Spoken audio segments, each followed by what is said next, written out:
reviews at croonersloungemn.com. Portions of the following program may be pre-recorded.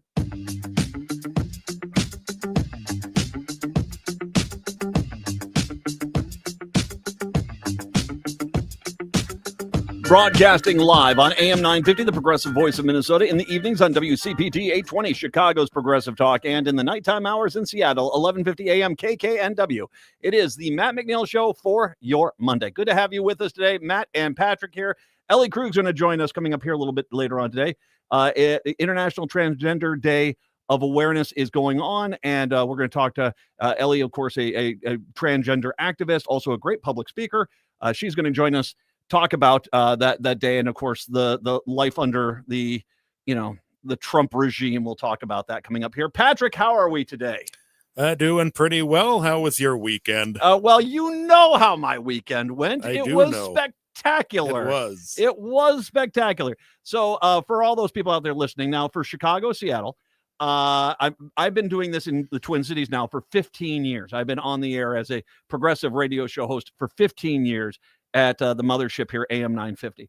And when we realized that, the people, the folks here, the powers that be, decided to throw a party for me yesterday, and it was an absolute delight. We were up at a place called Crooners on the north side of Minneapolis, and it was a lot of fun. Nancy Nelson, who played Bunny in the original Airport. She played Bunny in the original Airport. Nancy Nelson, of course, a kind of an icon here in the Twin Cities media. She was there with us. Some of the people that we would know nationally that send well wishes. First of all, and okay, the Secretary of State, Steve Simon, who I have known personally for quite a few years, over 20 years. He sent a very lovely message, and I am. Yeah, the best dang Secretary of State in the country, that's for sure. And I was floored by that. For for other people, of course, Tom Hartman sent me a lovely note, and I've known Tom now for 10 plus years. I mean, he's been coming into town for events here at the station, and so I've met him through that. He sent a lovely note over. Patty Vasquez, who of course is in Chicago, and my bestie in Chicago, and she is my bestie in Chicago. She is just a magnificent human being, and I love her dearly. She is so cool. And her show airs in Chicago, WCPT, of course, from 5 until 7. And of course, in Seattle, I believe she airs right before my show. So if you're listening to me and you haven't listened to what's going on before me, it's good stuff there. She is wonderful, and she sent a lovely note. Rick Smith sent a lovely note, of course, and all my best to him and his family as they've been going through a crisis, and of course, a strong voice for union workers. Yeah, it was Cliff Schechter. Then, okay, I'm going to call out my usual suspects here, because not only did Cliff Schechter and Dr. Joe, regular guests, put out a lovely notice, Stein kind of brought the house down with his video tribute, which I will not share about quite yet. We're going to save that for Wednesday for Mr. Stein. It was good. It was really good. Great food, great conversation, great to see all the listeners. I had a great time. And I have never had anything like that ever happen to me before. I want to repeat that. I have never had anything even close to that ever happen before. And it was humbling, amazing, incredible, and heartwarming. So thank you very much. I've enjoyed this for 15 years. I say let's do another 15. Now, I am 56, so that would get me up to 71. I'll tell you what, guaranteed 10. Guaranteed 10. We'll see how I'm doing. Okay. We'll see how's the old ticker going when I hit 66. We'll see how that's going. And I want everyone to be there when we do the 25 for sure. Everyone comes in the 25, all right? We're going to have a good time with that. 952-946-6205, 952-946-6205. A lot of things to get to today. But I want to start off with sometimes it is amazing to me the double standard that gets exposed by the national news media itself. And I'm looking at you, Axios. Axios has this headline: Americans back Trump on immigration, sour on his economy. Poll. That's the headline. So Americans back Trump on immigration, sour on his poll. And then we go into the story, because I was a little surprised by that, because most of the polling I've seen right now, he's kind of underwater on most things at this point. Even the immigration, which is generally his strongest, because apparently a lot of people like to see other people hurt. And we haven't gotten to the point of this is really impacting, the businesses of this country, not having the undocumented workers we need to work in this country, not here. But I went into this story and I'm like, okay, what are they seeing here? And by the numbers, okay, nearly half of those polled approve of Trump's handling of immigration. All right. And what's the number? So once again, the headline, Americans back Trump on immigration. The number of Americans that back Trump on immigration, 49%. Okay. I'm no math whiz. 49% seems less than 50%. Patrick, has Trump introduced new math that I haven't heard of yet? I think they would say 49% is a majority. There it is. It's everyone. That's 49%. That's the entire population is 49%. I went to math school and took some of those math classes and got the tickety talk and I got the calculators and stuff. Apparently, they think 49% is Americans backing someone. That's less than half. So no, he's underwater and everything, but his best issue is immigration. So why the hell is Axios doing this? Especially when we all know that if there was a poll out last year that said 72% of Americans agree with this policy from Harris, the first words out of Axios's mouth would, but are they paying attention to the other 28%? They need their approval before we think this is a successful idea. Yes, that is you guys. You guys did that all the time last year. 65% agree with this Harris policy, but she's ignoring the other 30. She has to have 100% approval on every issue. Every single issue. Please, come on, man. Seriously, come on, man. You can't make it up. It's like Americans back him on this. Well, only if you look at less than half being a majority. All right. 38% support him on trade negotiations with other countries, which is, I have a feeling that's going to take a dive. One of the things too, and we need to kind of, I'm getting really tired of the national news media candy coating the shipping of people to the gulag in El Salvador, a notorious prison designed to torture and kill people. That is the point of it. Kristi Noem went down there and said, this is great. We love it. Kill them, murder them, torture them. That's what we are. That's what the United States represents now. The United States has shipped people to El Salvador to be tortured and killed in this gulag, which is, once again, notorious for this behavior. Trump has implied he wants to send other people to this gulag. And yet they keep, there's a prison in El Salvador. Now, dude, we're going to find out that the U.S. government under Trump knowingly shipped people that hadn't done a damn thing to that prison, and they were tortured and killed. And at that point, there's going to be a whole bunch of people going, well, I was just doing what they told me to. I was just doing what they told me to. I was just doing what they told me to. All pointing at Trump and saying it was all his commands. And for God's sakes, if there's anything we have learned from freaking Merrick Garland, is that when we find out that they broke the law as badly as they did, well, guess what we should do? we should prosecute them and prosecute them quickly, because that is what we should be doing. 952-946-6205, 952-946-6205. It's interesting. To my knowledge, Trump has not pulled back that on his tariff thing, which he's going to do. This apparently is on Wednesday. That is his,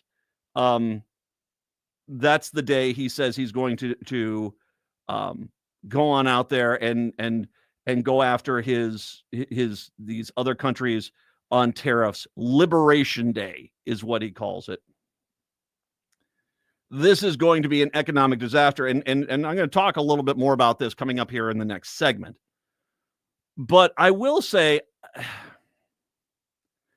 I am very concerned about the stock market, because there are some things that should warrant the stock market going down. The reciprocal tariffs, which will undoubtedly make everything in this country cost more, meaning less people are going to buy things, dramatically hurting the supply chain, dramatically hurting American exporters of products as their products get turned away at borders. This is a bad deal. This is a horrible deal. Last night, I went and looked pre-markets on the Dow, and it was 250 was down. And I was like, okay, it's going to be a bad day. And today, somehow it managed up. And my gut feeling is on what's happening. It's a twofold process on the Dow. One, that crypto boys, the Ponzi scheme that people think is cash. I wouldn't trust crypto at all, because there's going to come a day where all of a sudden the gig is up and 5 guys are going to run away with trillions of people's dollars, and everyone else is going to be left with worthless computer code. That's it. That's going to happen. And yeah. But I think what's going on right now partly is crypto money is being infused in here.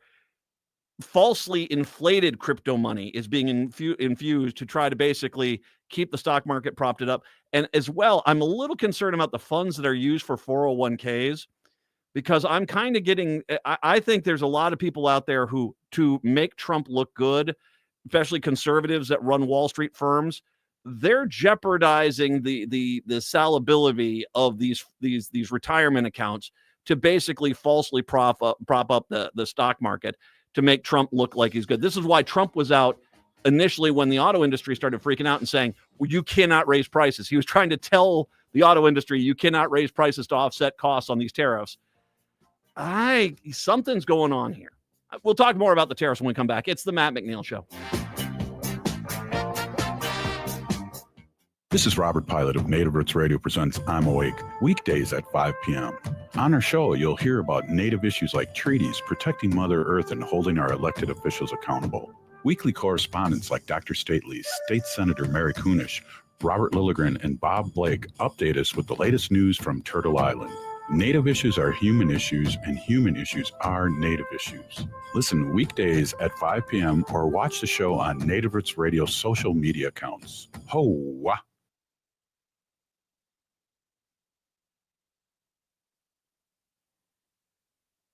Turn to Auto Technical with your vehicle donation.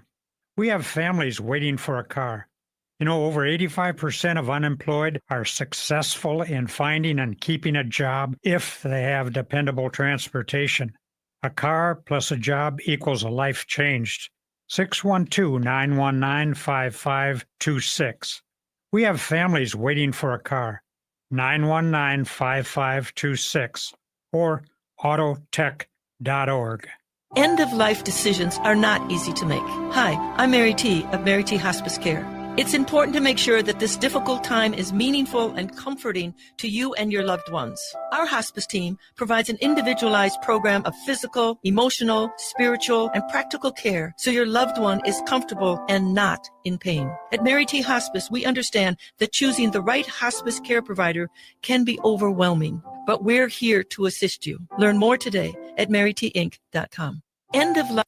You want to feel important. You want something bigger, something that matters and that can help change things. You want to feel like you belong. We felt that way too. I am Sergeant First Class David Crow from Farmington, Minnesota, and that's why we did something about it. We aren't just Minnesota Army National Guard soldiers. We are people just like you, and together we can make a difference. Take on your legacy. Visit nationalguard.com/MN to find out more.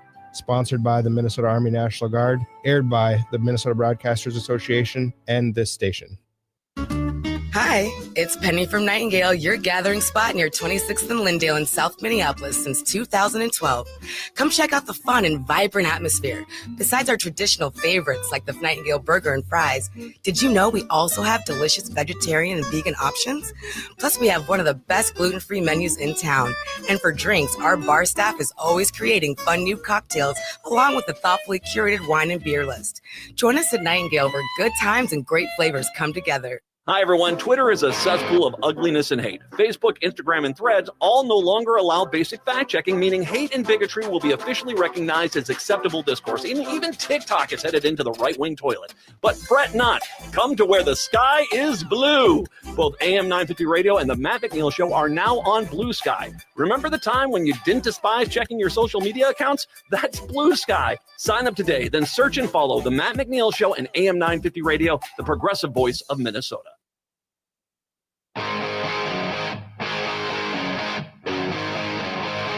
It is the Matt McNeil Show. Good to have you with us here today on your Monday. 952-946-6205. So the tariffs that are going to come on out. Now, once again, so far, Trump doesn't seem to be flinching on this. And by the way, there was something earlier today I read where he didn't seem to know what countries he was going to put tariffs on. He said, I haven't been told that yet. I mean, I think that's kind of the vibe of what he was saying, which once again makes you wonder who's really making these decisions. In 2018, tariffs were relatively targeted to certain geographies, certain types of products, with quite a few exceptions that came into play, said Liz Hempel, the partner at McKinley & Company, who advises large companies on their supply chains. The tariffs now are much more broad in terms of scope, both in terms of products and countries, she adds. Tariffs in the previous Trump term, for example, heavily focused on China. That meant employers had more options to reroute their supply chains and avoid import taxes, such as relocating production activity to Vietnam or to Mexico. While the details matter and the administration's announcement could target different countries with different rates, the prospect of broadly applied import taxes limits that room to maneuver. He is saying between 10 to 15 countries. Guarantee it won't be Russia. But, you know, the rest, I mean, this idiot went after Canada and Denmark. I mean, so, yeah, not the brightest bulb in the drawer. That's for sure.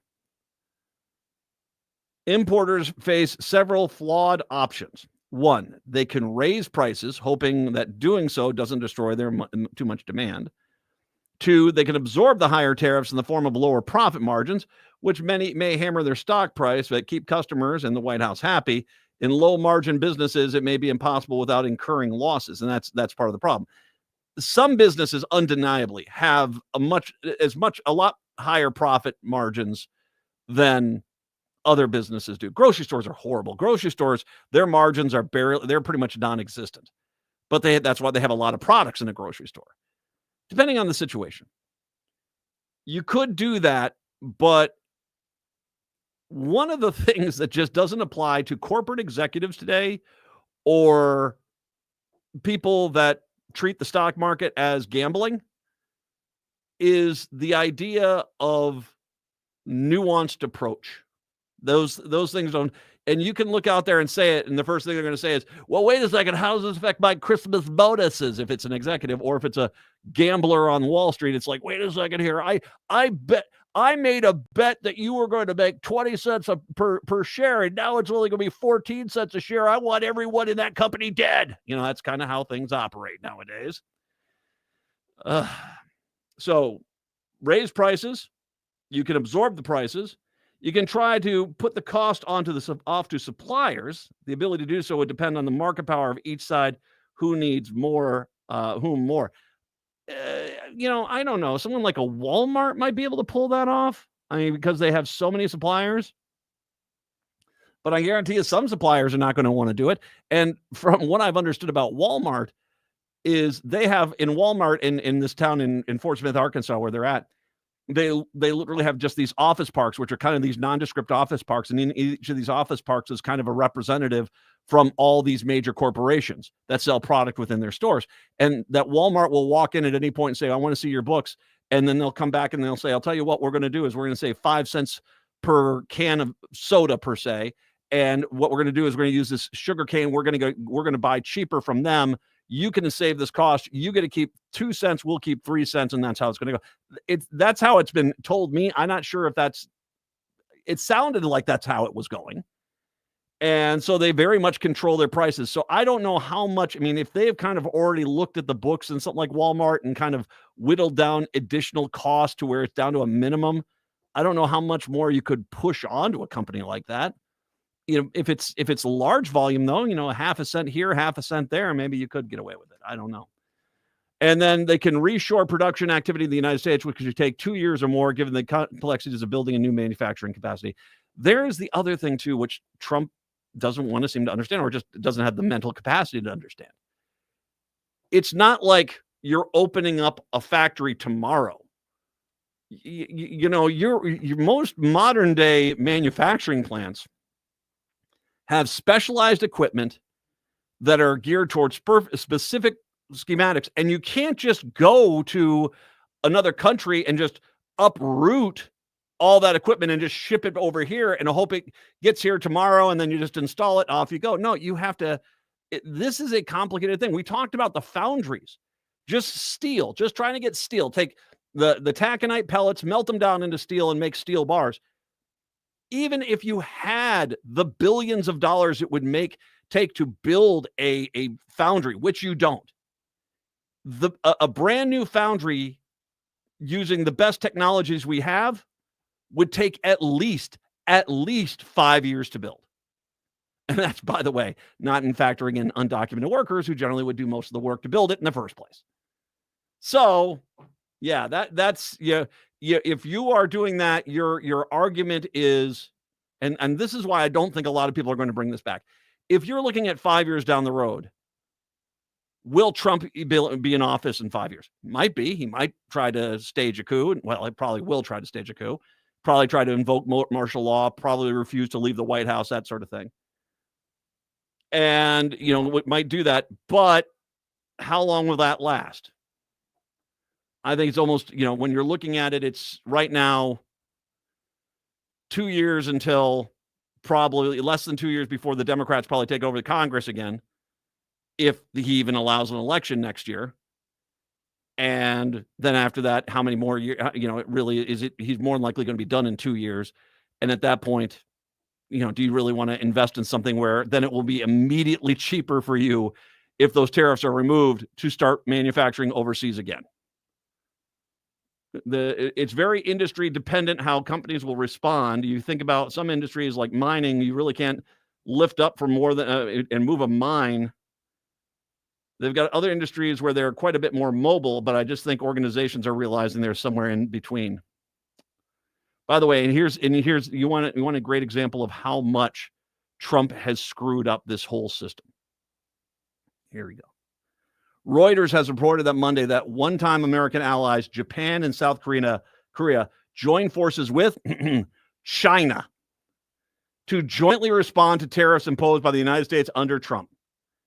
It prompted political analysis and commentators to expect more and more allies to abandon America. A sarcastic comment from Homeland Security appointee Eric Columbus, who needs Japan and South Korea on our side when Europe and Canada love us? Yeah, sarcastic. It took just 2 months to drive our two closest allies and important allies to China's arms.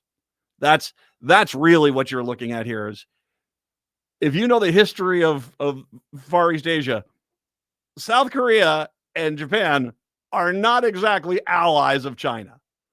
But today, due to Donald Trump, in 2 months, Japan and South Korea would rather work with China than the United States of America. He has taken our foreign policy and our foreign economic policy. I won't even say 100. I'd say 200 years in the past. It's going to be almost impossible to recover. Ellie Krug will join us when we do come on back. It is the Matt McNeil Show. It's the way you show me. Live and share mental health with Becoming Together Therapy and Wellness. Hello, everyone. We are Becky McNatten and Tara Martini, hosts of Feels Out Loud, a show dedicated to expanding the paradigm of mental health. Tune in to develop both personal and relational insight, language on emotions, and daily life application. Join us weekly as we explore topics connected to mental wellness. Each Sunday at 9 a.m. here on AM 950, be a part of our mission to connect this world more authentically and fully with one another.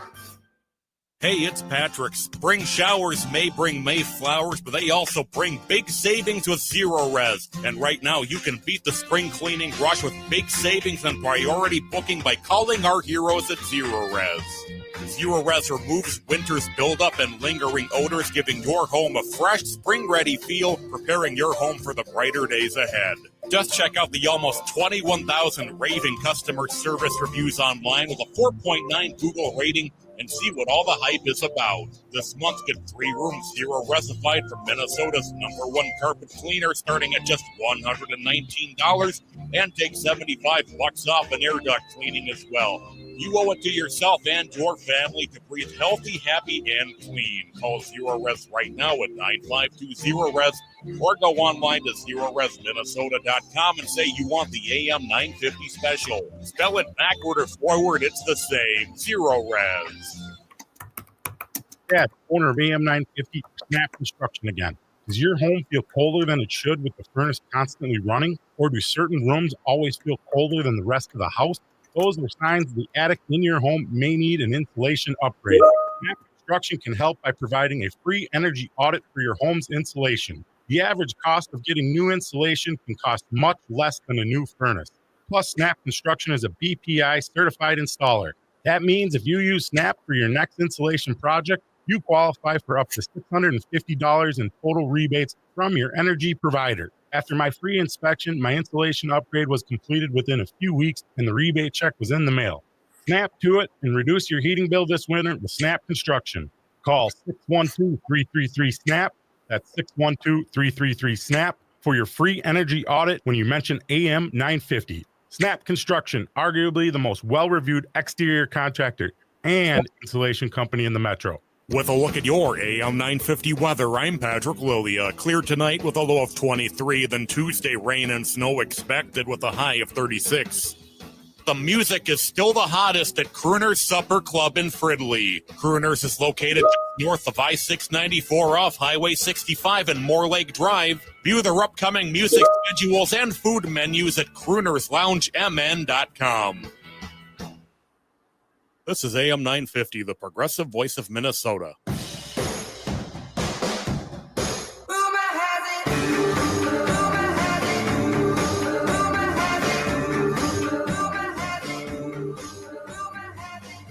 Broadcasting in the evenings on WCPT 820 Chicago's Progressive Talk, in the nighttime hours in Seattle at 1150 AM KKNW, and of course live in Minneapolis, St. Paul on AM 950, the progressive voice of Minnesota. It is the Matt McNeil Show for your Monday. Today is also the International Transgender Day of Visibility, and joining us right now is an advocate for the transgender community, as well as also a very excellent public speaker. Ellie Krug is kind enough to join us. She hosts a show, The Illegal Trans Woman, on our mothership station here, AM 950 on the weekends, and she's kind enough today to join us to talk about the International Day of Transgender Awareness.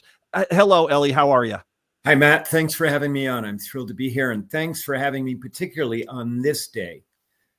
Well, it's for, and you know, I guess let's get an update, because we had you on, you know, when Trump was getting ready to take office, and it was obviously very clear, and this is the thing I've said is there's I mean, as much as I'm concerned about what Trump is doing, there are people who are directly being targeted, that there are people within this Trump administration that want to create a second tier class of human being. And anytime we've done that, whether that's the Holocaust or slavery, it's never ended well. It's always horrible.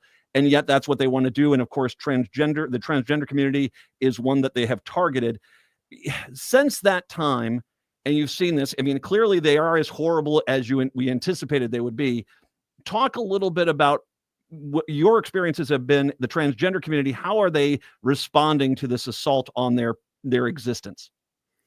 Well, Matt, I mean, it's even worse than what I had anticipated, beginning with his first executive order in which he defined male and female as a way as to just completely erase transgender people from the federal government. I mean, from any kind of recognition by the federal government. And now we have some states that, of course, are starting to follow that as well. For my community, we have a tax on transgender youth as it relates to them getting gender affirming care. And if anybody wonders what gender affirming care is, part of it is about puberty blockers, which prevent transgender girls and young women having the voice that everyone is listening to right now. But they're trying to block gender affirming care, keep trans girls from participating in sports. There was a national push to have that. And thankfully, the Senate Democrats held firm and they weren't able to get that passed, but they'll come back. But the bigger thing for my community is just the relentless psychological attacks that, I mean, you saw when he drummed out 10 to 15,000 transgender service members in his executive order. He called them, unworthy. He said that they couldn't be trusted, that they were disrespectful, that they weren't team member. I mean, these were horrible phrases that he used. And my concern and the concern of my community right now is we do not know where it will stop. That's the problem, Matt. Mm-hmm. No, and I've talked about myself as a veteran, the number of proud veteran transgender soldiers who are out there fighting for America every day and fighting for everyone who's listening to me. Democrat, Republican, they're fighting there on the front lines, and to go after them and basically say you're not welcome in the military anymore, not only is just a stupid, cost-ineffective way to get rid of viable troops who are basically out there defending ourselves, but it also is it's bigotry, plain and simple. But this is everything about Trump. It's bigotry in policy form. They're trying to take us back to the time where the only thing that mattered was white male straight Christians. And they, right now, considering the Republican Party has abdicated any responsibility of regulating it, we seem to be going down that path.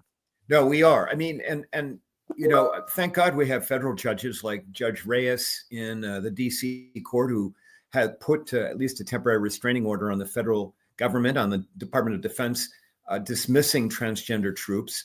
And, her rationale is, you've given me nothing other than saying that transgender service members essentially are unworthy, but you have no evidence whatsoever in any way that they've been detrimental to unit cohesion. I mean, there is nothing. And in fact, we've got almost 4 solid years under Biden where transgender service members served well. I mean, they contributed to unit cohesion. And we're talking about pilots, Matt. We're talking about people with specialized backgrounds, on missiles. They just want to get rid of them, $8 billion worth of value for the service members in our country. So when you watch Trump and his crew giddily take a bunch of Venezuelans, many of whom were wrongly accused, ship them specifically to an El Salvadoran prison to where they're going to be tortured and killed, laughing and sending Kristi Noem down to do a photo op in front of these people who are now going to be victims. And when Trump sits out there and says there's a lot of other people that I would like to ship down there, I don't think we should mistake this at all, that this idea, Trump has his own version of gulags, and he would like to send transgender people, the LGBTQIA plus community, anyone he deems an enemy to these places, maybe even Greenland. Maybe that's why he wants Greenland so bad. He wants just to ship them someplace so they can be abused for his own pleasure. And it is really insanely disturbing. Matt, if you're transgender right now, we are somewhere between Nazi Germany, 1933 and 1939. Yeah. If you are trans, the question going through your mind is the one that I said earlier, which is, what's next? How bad will it get? German Jews in 1933 were asking that question. And they were, people were saying, oh, it won't get any worse than this. Their communities within their communities were saying, no, it won't get any worse than this.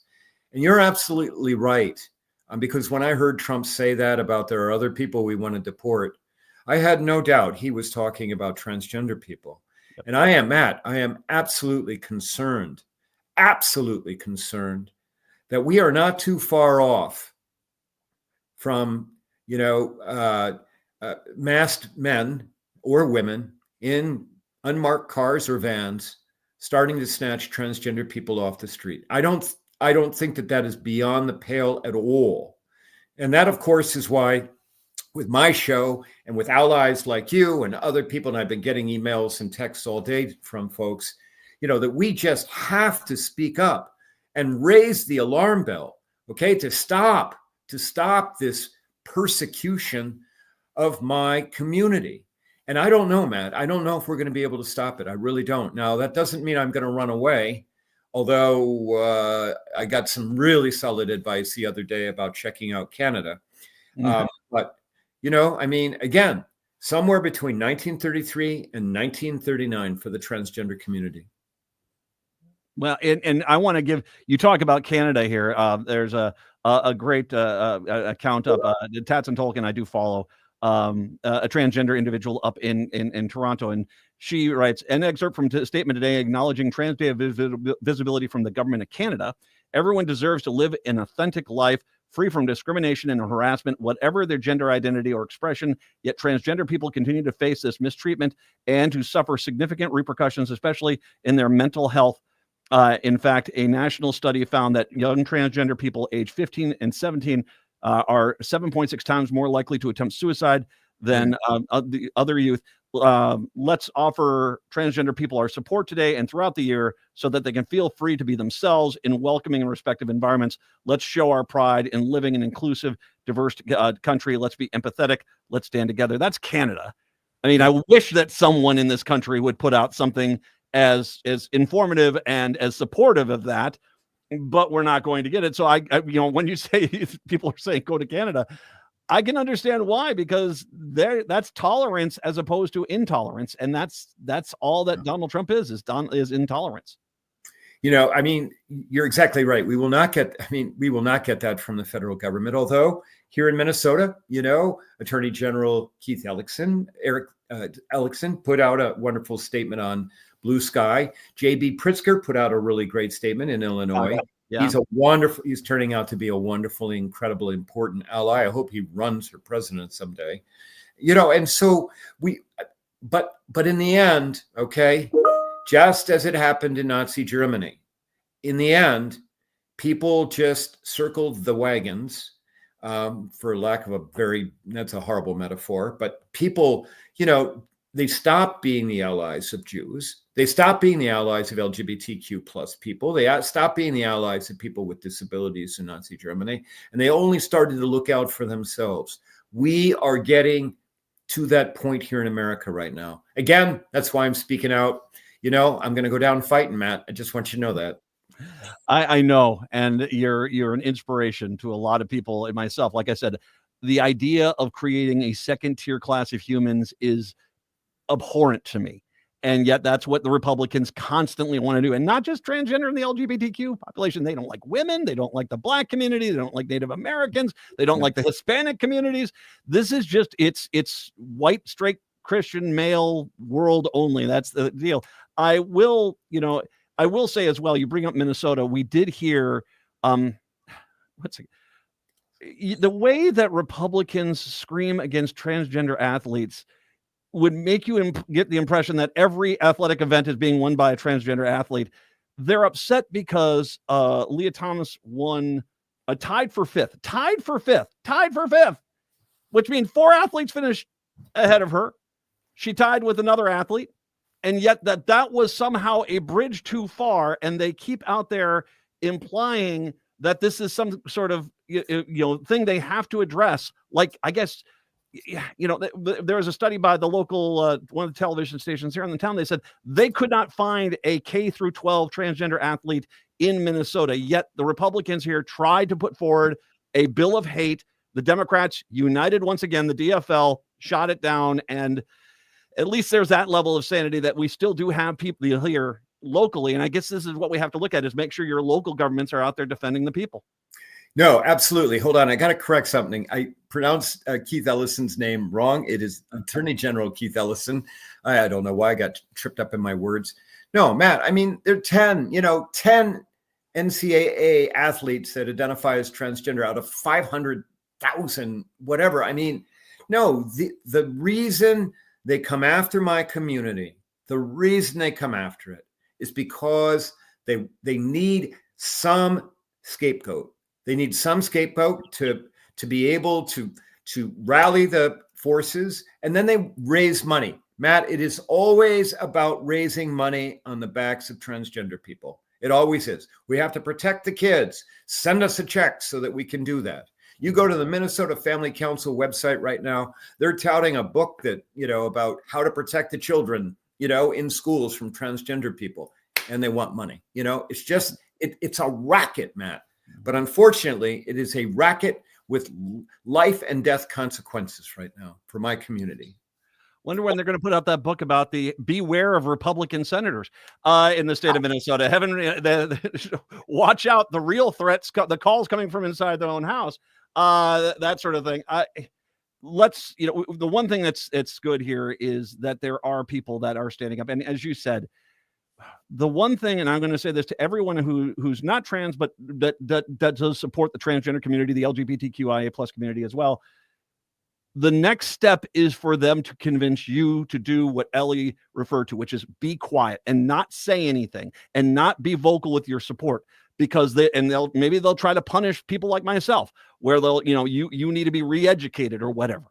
The reality is that we have a lot of people in this country right now who are really angry. And look at a Tesla dealership yesterday.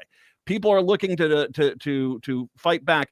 If someone wants to help support the transgender community in Chicago, Seattle, Minneapolis, St. Paul, nationwide, Ellie, do you have any suggestions of where people can go to find out more information? Yeah, well, absolutely. I think that, if people are inclined to write a check or to send a donation, please send money to the American Civil Liberties Union, okay, or to Lambda Legal. It's a legal LGBTQ plus legal advocacy organization. Both of those are working actively across the country to protect transgender people. Certainly Outfront Minnesota is a wonderful organization here in the state. We have also Gender Justice, which is based in St. Paul, that litigates on behalf of transgender people. And so they can do that. But most of all, if they have somebody trans in their life, reach out to them today and tell them that person matters, that they're worthy. All right. And I should mention Keith Ellison, Pritzker over in Illinois. Support the politicians that are for being for all human beings. That is for sure. Once again, Ellie Krug, the show is The Illegal Trans Woman. You can find that show on iTunes, your favorite location. It is the International Transgender Day of Visibility. Ellie, thank you so much. I really appreciate the time today. Thanks for having me, Matt. Take care. My absolute pleasure. Ellie Krug joining us. Once again, find The Illegal Trans Woman on your favorite podcast site. Take a break, come back. The Matt McNeil Show.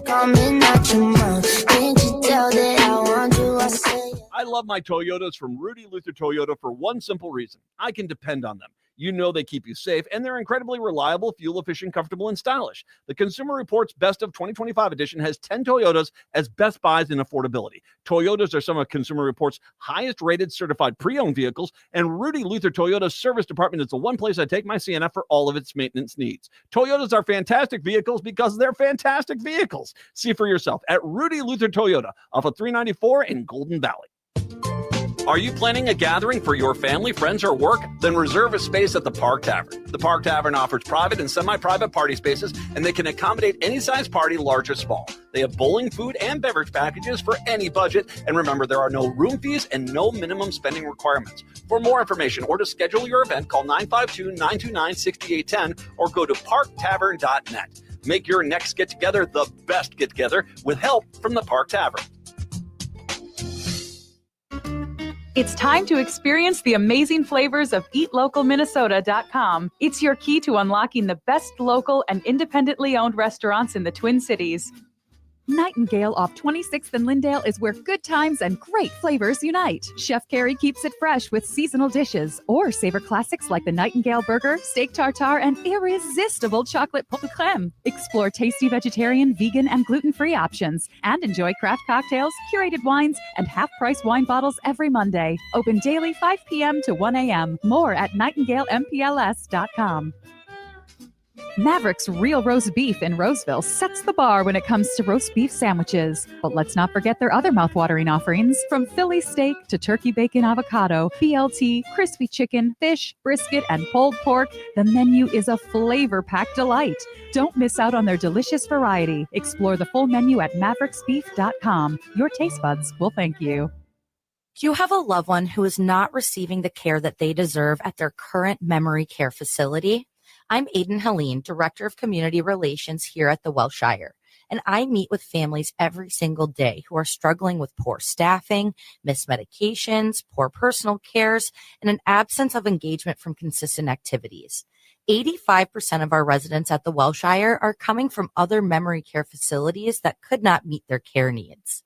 Not all memory care is created equally. And if this is something your family is experiencing, I encourage you to come visit our community of well-being and see the Welshire difference, where we promise that your loved one will live with pride and dignity. The Welshire has 24/7 nursing, a robust activities team that provides activities 7 days a week. And when the diagnosis takes a 9-to-5 approach, so will we. Book a tour at welshiremn.com and see our community of well-being in action. That's welshiremn.com. Again, that's welshiremn.com.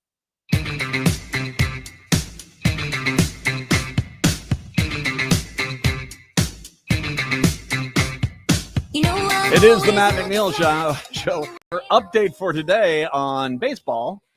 Twins lose. They're 0-4 on the season, and they just got beat by the juggernaut that is the Chicago White Sox 9-0. Lord, that team is in bad shape. Now, why did I just bring up baseball?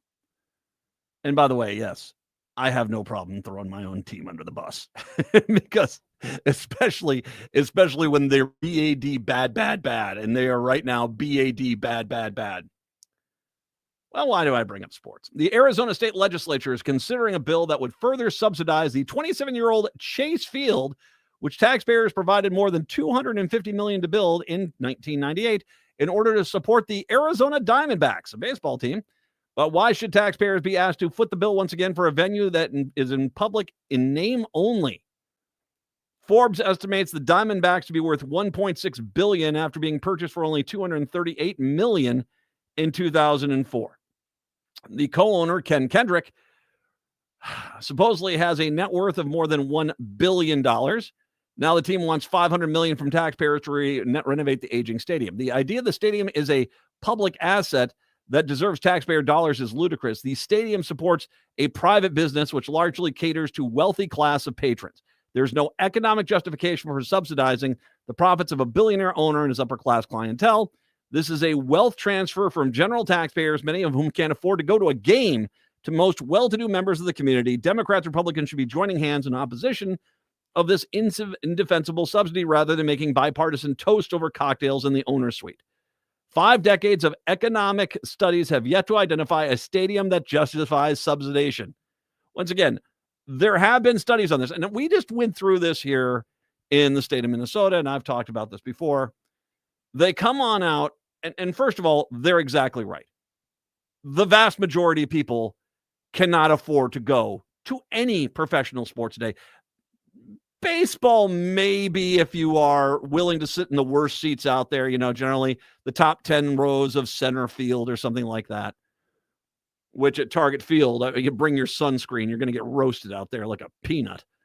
But if you want to sit anywhere close to, the home plate or anything there, I mean, it's astronomical, the cost there. And that's what it is. It's a luxury item for the wealthy people in the community. And to try to justify it, they say, sure, we'll let some of the middle class in, maybe every once in a while subsidize some tickets for some poor kids, and then we'll put them all over the camera and say, see, we care about the community, when really all they care about is money. I mean, they just don't.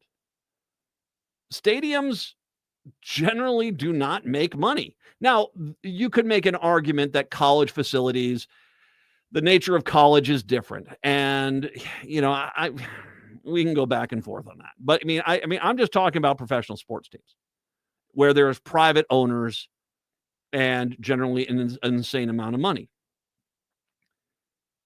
What happens is all of a sudden they will send an owner. They'll say, I want, $500 million. I want $1 billion. I want all this money. And then immediately the owner jumps on a plane and flies to some town where there isn't a baseball team, Salt Lake City or Portland, Oregon. And they get out of their plane and they go to some abandoned lot and they do a photo op where they sit there and they rub their chin and they look back and forth and go, yeah, I could see a stadium out here. And it's all a dog and pony show. They're out there. It's all about scaring the locals into, take all of our tax dollars and build something.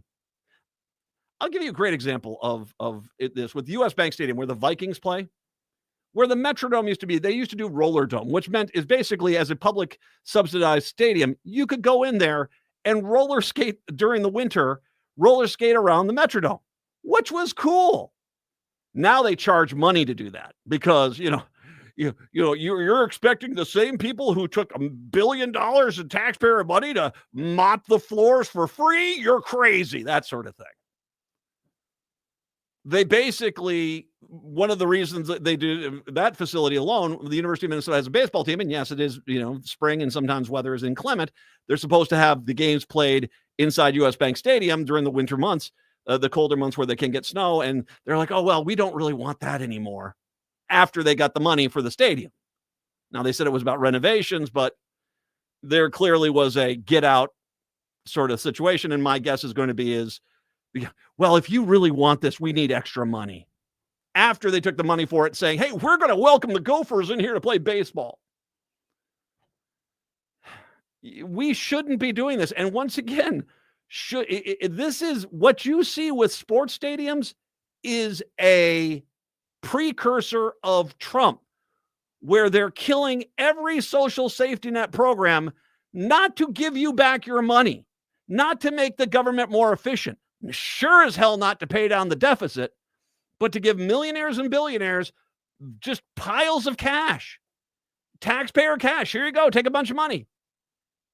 Because the ultimate goal of Republicans is to create a country where there's 50, 60,000 incredibly wealthy people, and then there's the rest of us. And the rest of us subsidize the wealthy people just because. That is their goal. You see this play out with stadiums. Where else in the world would you ever see anything where it's like, well, we need the poorest people in the community to each give us $20 so that they can build a stadium that they'll never be able to afford to go into one day. Exactly. And when you say this, you bring this up after the stadium's approved, after they get their money. You don't understand the complexities of the business model. No, the business model is about screwing over the taxpayers and jamming the money in your damn pocket, man. That's the model. And we do it city after city. And if people start rising up, what do? They go to find all the local sports guys who basically their entire existence is collecting the knickknacks that get handed out by the teams and basically say, well, if we leave, you won't get your bobbleheads anymore. And so all of a sudden you get all the sports people in town, whether it's the newspaper or the radio or the TV out there saying, we'll be a lesser community without a basketball team. We need everyone. We'll be a second class town. Get out, man. Just get out. Oh, but here we are again. Now it's Arizona's turn. Can only imagine. My guess is Salt Lake City. They're going to fly up to Salt Lake City and they'll start, looks like a good place to put a stadium. And try to panic their people into spending tons of money they don't really have. Chicago, Seattle. Talk to you tomorrow. Minneapolis, St. Paul. Hour 2 up next. Hi, I'm Philip Anthony, the host of the Downright Upright Show, which airs every Saturday at 5 p.m. On my show, I interview captivating and influential guests. But the first Saturday of every month is the co-host show with my two amazing co-hosts. Hi, I'm Austin. I'll be talking about Minnesota politics. And I'm Matt. I'll be talking about diversity, equity, inclusion. So remember, every Saturday at 5 p.m., the Downright Upright Show with Philip Anthony, and I hope everyone's feeling fantastic. Hey everyone, this is longtime AM 950 host Ellie Krug. I'm thrilled to announce my brand new show, The Illegal Trans Woman, which takes advocacy for my community, transgender and gender variant people, up several big notches. The Illegal Trans Woman will feature interviews, commentary, and information aimed at pushing back against efforts to oppress trans and gender variant humans. Please tune in on Saturdays at 4 or wherever you go to get your podcasts. And do me a favor, share about the show. Thanks. Hey, Minnesota, it's your favorite sexy liberal. Join me and my fellow cohorts in liberal justice weekdays from 8 to 11 on AM 950 KTNF, St. Louis Park, Minneapolis, St. Paul, the progressive voice of Minnesota. AP News, I'm Ben Thomas. The death toll from Friday's 7.7 magnitude earthquake in Myanmar has passed 2,000. That according to state media. Victims include 200 Buddhist monks crushed in a collapsing monastery and 50 children in a preschool classroom.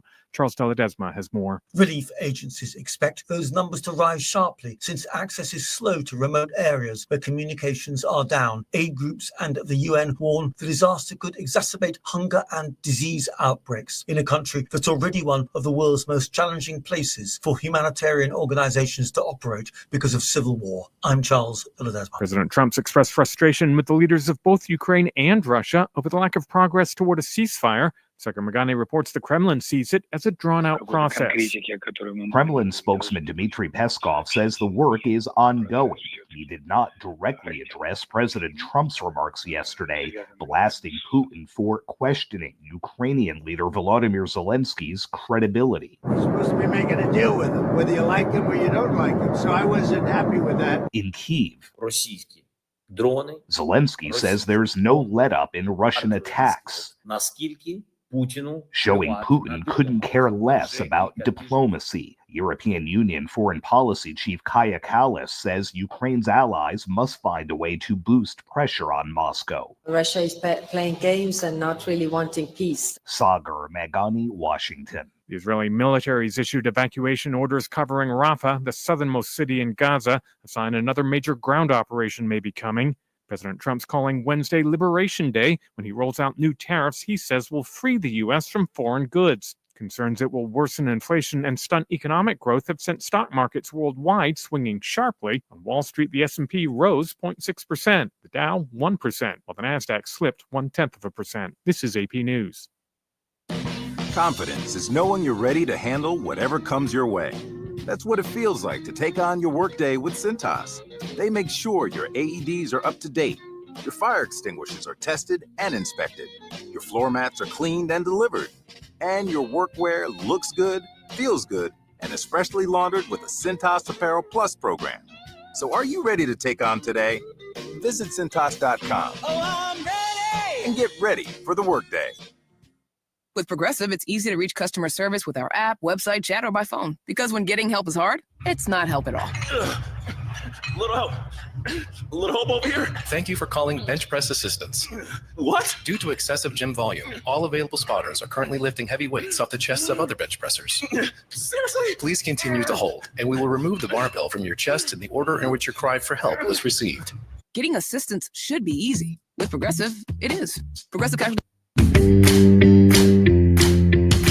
Hey, it's Freddie Bell, host of New Beginnings, designed for those of us more seasoned, I'll say, with informative talk on everything from health, finance, local and regional news, volunteerism, spirituality, and even a bit of humor tossed in.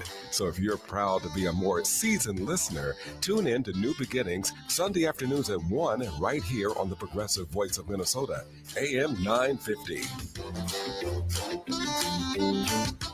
I'm Brian Strawn, and I'm running for City Council in Ward 1 because it's time to roll up our sleeves and get back to basics. Safe neighborhoods, thriving local communities, and city services that actually work. I'm a designer and a builder, and I'll bring that same hands-on mindset to City Hall. Practical, people-first leadership. Caucus for me on April 8th, and let's build a city that works from the bottom up. Learn more at brianstrawn.org. That's Brian, STRAHAN.org. Prepared and paid for by the Strawn for Ward 1 Committee. Owning a home, running a business, and raising a family in Minneapolis is getting harder. I'm Becca Thompson, and I'm running for city council to change that. We can lower property taxes for families, support small businesses, and invest in affordable housing without wasteful spending. Caucus for me on April 8th. Let's build a city where everyone can afford to live, work, and thrive. Visit voteforbecca.com to learn more. That's vote, 4, BECKA.com. Prepared and paid for by Friends of Becca Thompson 2025. With a look at your AM 950 weather, I'm Patrick Lilia. Clear tonight with a low of 23, then Tuesday rain and snow expected with a high of 36. The music is still the hottest at Crooner's Supper Club in Fridley. Crooner's is located just north of I-694 off Highway 65 and Moore Lake Drive. View their upcoming music schedules and food menus at croonersloungemn.com.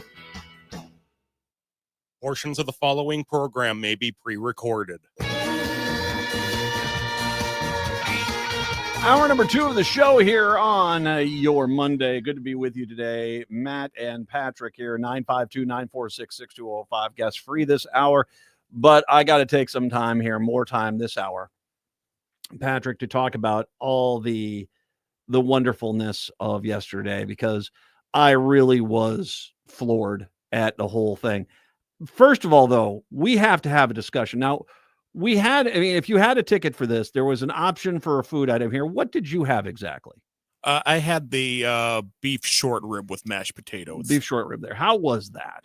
Oh, the beef was really well done. A really great gravy. I liked it. It was tasty. Yesterday. Okay, so just a side note, just a little thing. I don't eat when I go do these things because generally it's, first of all, I spill all over myself. There's a reason why I wear T-shirts into the station, okay? There's a reason why.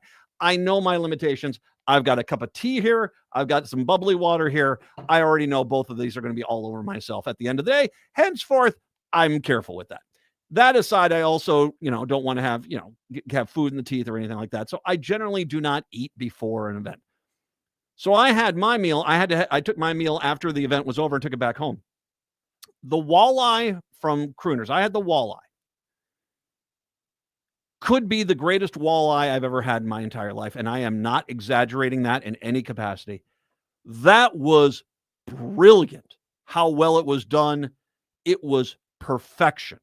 I have had, and Patrick knows me well enough, I can tell you where I've had good walleye.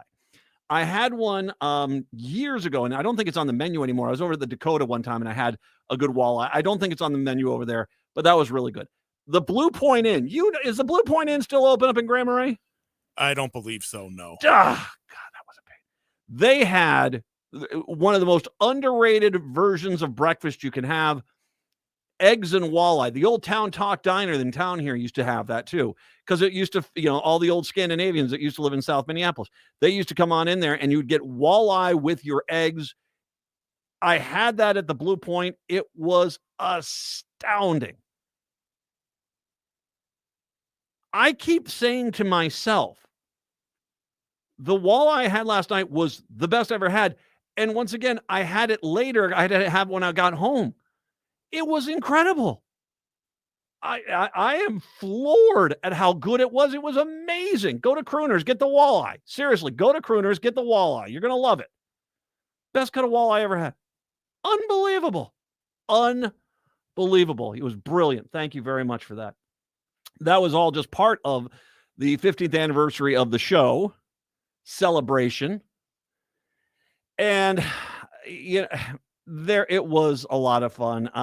First of all, of course, station owner Chad, Patrick, you and Brett, you did a fantastic job. Greg Bakken, whose tribute to me pointed out the fact by the way, Robert Pilot from Native Roots Radio, who's on right after this show, he just said, though I had the walleye too. It was fantastic. Greg Bakken, this poor sod's, his office is merely 5-10 feet away from this studio. He has to listen to this show through the walls every day. He had a lovely little tribute, and he did all the tech stuff, and it was brilliant. Steve Simon, Cliff Schechter, Patty Vasquez, Tom Hartman, Rick Smith, Robert Pilot, Haley Cherry. Hi, Haley. Sent a lovely message out there. Metza had a fantastic message. Dr. Joe, John Parker, Jim Pounds. Love those guys. They lovely tribute for them. Jeff Stein, who once again will address his tribute come Wednesday. Ellie Krug, Philip Anthony, and Philip Anthony will give you a lovely card here today. Philip, thank you very much. It's very nice of you. Mike McEntee showed up. That's right. Jennifer Laura from the station were there. Dallas, our photographer, she was brilliant. She was there as well. All the listeners that came on by. My sister Amy was there. My wife was there. My son was there. And of course, I cannot pass by Nancy Nelson was Nancy. I mean, she's brilliant. There are a handful of people I have met in my life who generally will make you feel better just being around them. They will. There is something about them that they are just, they're magical, for lack of a better way to say it. They're just magical. Nancy Nelson is one of those people that, it is the epitome of the word pleasant. It's pleasant personified. She's just magnificent. And I enjoyed being interviewed by her, talked to on the stage. The cake was very good. It was a good time. We'll be posting a lot of more photos of that whole evening later on. And I did you like, by the way, Patrick, did you like the sport jacket that I purchased there, huh? Oh, that was really nice. I did look like I was ready to call a hockey game in Canada with that sucker. I mean, it was a beaut. I mean, it was Johnny LaRue special right there, man. I bet you the Johnny LaRue special just goes, of course, go see SCTV and John Candy, the Johnny LaRue special there. There you go. It was fantastic. I had a wonderful time. I don't generally have stuff like that happen. I've never had anything like that happen before. And I am still in awe and shock and still beaming. So thank you very much to everyone who came on out. It was wonderful to have you all out there at Crooners. Go to Crooners and have the walleye, for goodness sakes. It's the best walleye I've ever had. Hands down. It's the best walleye I've ever had. Not even close. Not even close. It's fantastic. 952-946-6205. 952-946-6205. I wanted to bring up two stories here. Just to kind of start off this hour. First of all, one from last week I didn't get to, but I do want to bring this up. Apparently, the city of Falcon Heights. Now, I'm having a hard time remembering where, is that all Falcon Heights? Is the entire fairgrounds in Falcon Heights? I believe so. Yeah. All right. I'm not sure about the streets around it.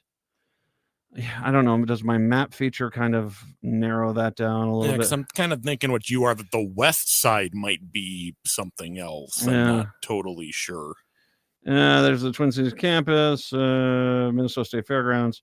Yeah, I mean, it does look like it is Falcon Heights there. I'm not sure exactly where it ends. I'm not sure what happens on the other side of Snelling Avenue there. But apparently the city of Falcon Heights has had enough with you parking for free on the city streets of Falcon Heights. They have a city council meeting Wednesday night. The city of Falcon Heights unveiled a plan to charge $25 per day for street parking during the 12-day state fair, a significant change from its longstanding free. Yes, I would make an argument that is indeed a difference between free and not free. Falcon Heights resident Lisa Lampe said $25 to park. That's ridiculous. That's a ridiculous fee, especially if you're only there for a few hours. I mean, maybe you could make an argument that if you're someone who goes to the fair and you're getting there at 7 a.m. and you're staying there until 10 o'clock p.m., that, hey, $25 isn't that big of a deal. But, at this point, all you're going to do is drive people to the buses. The new parking. And by the way, how would you determine that? How would you determine if it's not just some resident who's trying to park a car in front of their house versus someone going to the fairgrounds, because all you're going to do is jeopardize. You're going to punish your local residents who might have, a one-car garage and 2 vehicles. The new parking fee would apply to the northeast quadrant of the city.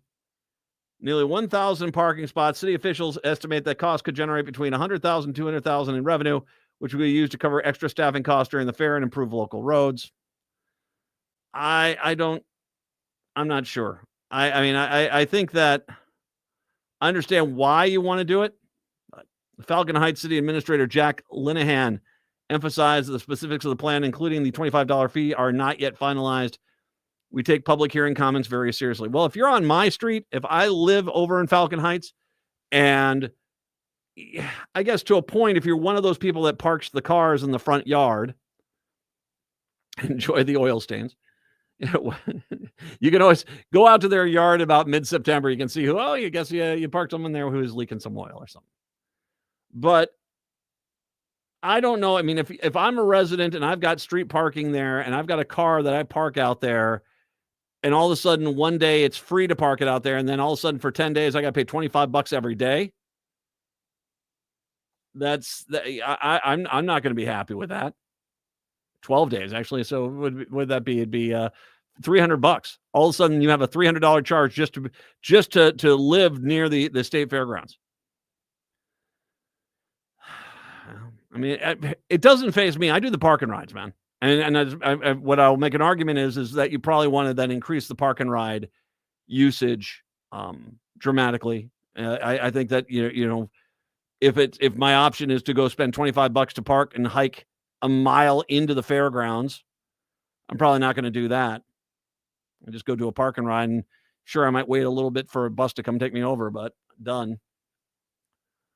The other thing I wanted to make sure I mentioned, this is kind of a little bit of housekeeping for you. The Minnesota Department of Vehicle Services say it takes about 42 days, 6 weeks to get a real ID, which means it's now too late to have one on hand before the federal law requiring them to board a domestic flight or enter certain facilities goes into effect on May 7th.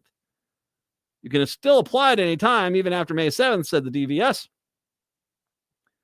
Now that may be too late for the deadline. Plan ahead for traveling this summer. Have your card before your trip.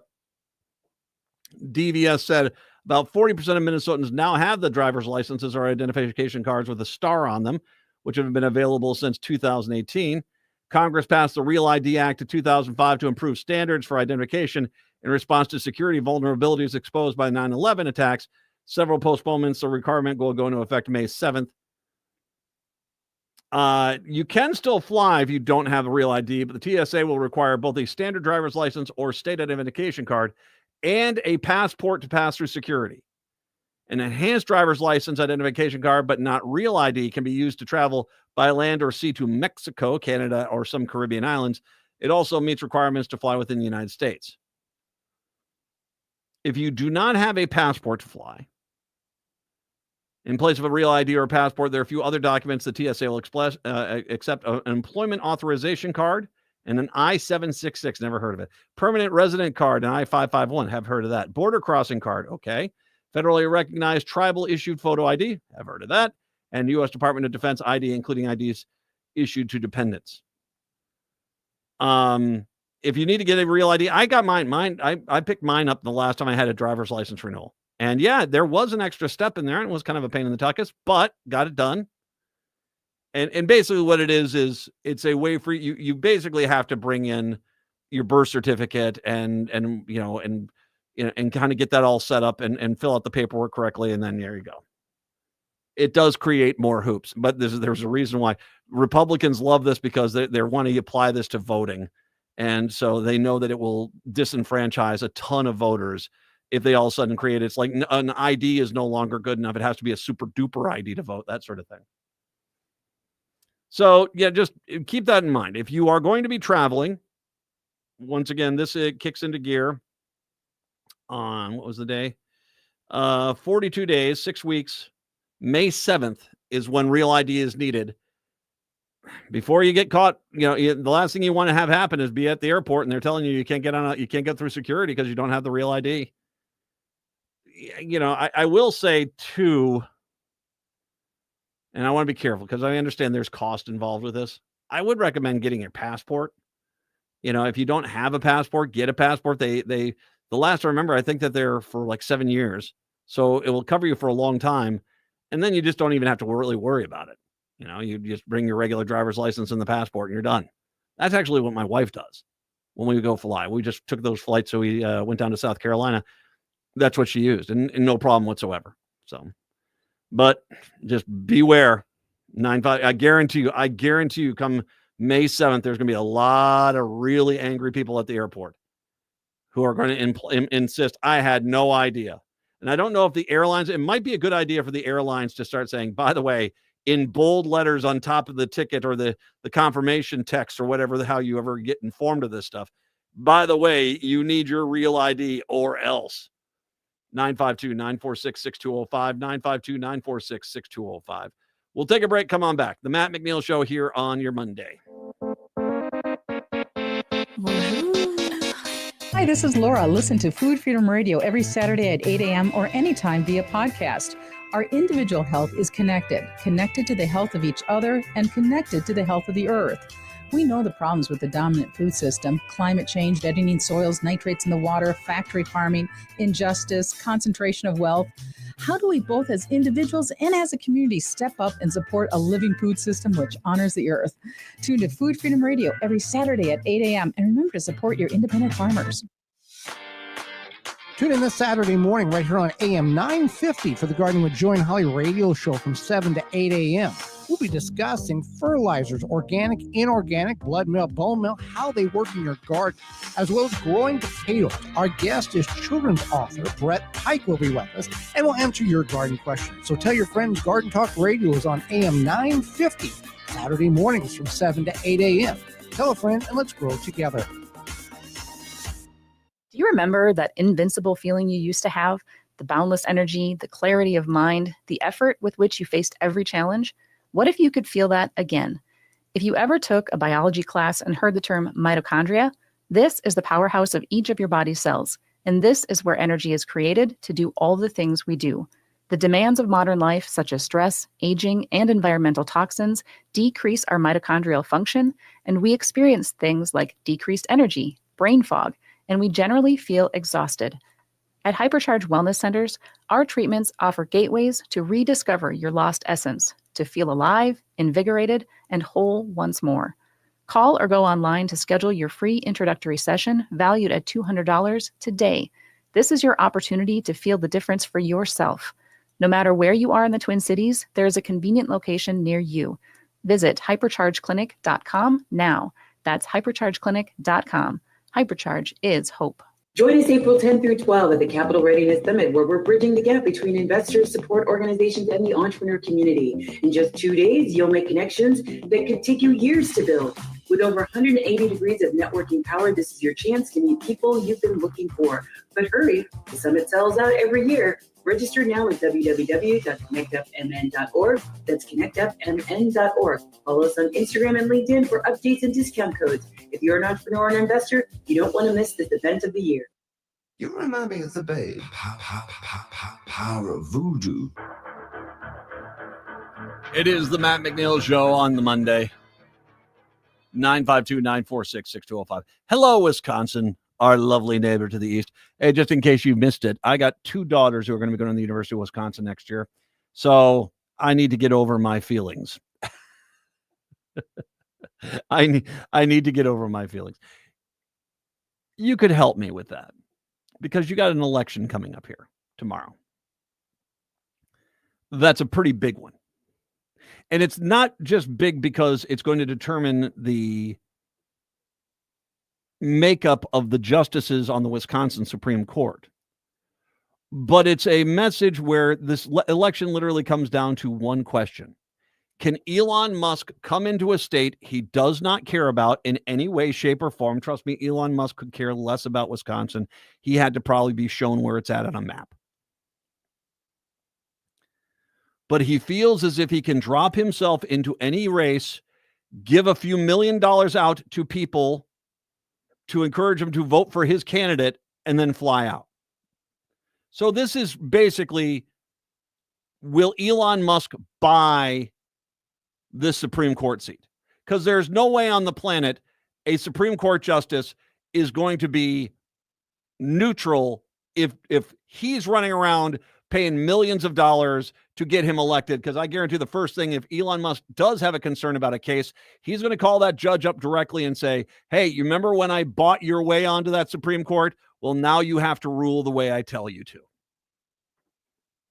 So, yeah, there is a reason why we need to encourage everyone we know in Wisconsin to vote. I bring this up because I had a lot of people I know that were over in Western Wisconsin over the weekend, door knocking and trying to make a message about this there. But at the end of the day, action is voting.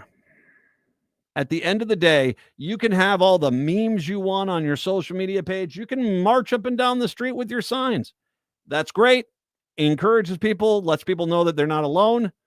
But at the end of the day, you need to vote.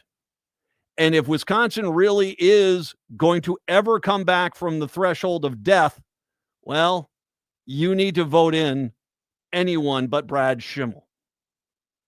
Conservative Wisconsin Supreme Court candidate Schimmel boasts a record of breaking promises and ethical norms as an elected official. Shortly after announcing his candidacy in November of 2023, Schimmel pledged that he would never prejudge a case or put his views above the law, claiming there's no checks and balance to liberal Supreme Court majority. He accused the liberal justice of campaigning on prejudged cases in 2023. We need to restore confidence in the people of Wisconsin that the justice system will be fair and impartial, says a man who's being put on the court by a guy who's throwing millions of dollars around. I will be honest about my principles, but I'll never prejudge a case. I will never have my views put my views above the law. Now, at this point, all of us can go, of course this clown car is going to do that. Without a doubt. Schimmel's running to replace retiring liberal Justice Ann Bradley Walsh, and his election would swing the balance of the court back to the conservatives after the election next Tuesday. The Wisconsin Supreme Court is slated to rule on several key issues, including abortion rights, collective bargaining rights for unions, and potentially redistricting for congressional maps, the latter of which could tip the balance of power of the United States House of Representatives. Despite his pledge, Schimmel publicly weighed his thoughts on Wisconsin's 1849 abortion law that the Supreme Court is set to decide the validity of. Last May, Schimmel told a room of supporters that he believes the law which bans abortion has no exceptions for rape or incest is valid. So, once again, remember that whole thing about he says, I won't prejudge a case? And he just prejudged a case. So, he's lying. And he's being funded by Elon Musk. So, yeah. Schimmel also offered public statements opposing the court's decision to overturn the state's gerrymandered legislative maps, which have been drawn by Republicans to preserve GOP majorities since the early 2010s. He opposed the court's decision to overturn the state's gerrymandered maps, so he's already prejudged that. He said, nope, they can do that.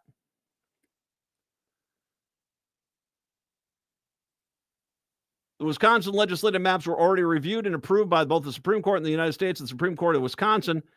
It's troubling to me because the membership of the court changes. We can have a new outcome the following year. This should have come as a surprise to no one. This is a super legislature that was promised by this liberal majority. If there's any question as to why I'm in this race, it's why it's kind of judicial activism to long-term damage to the state.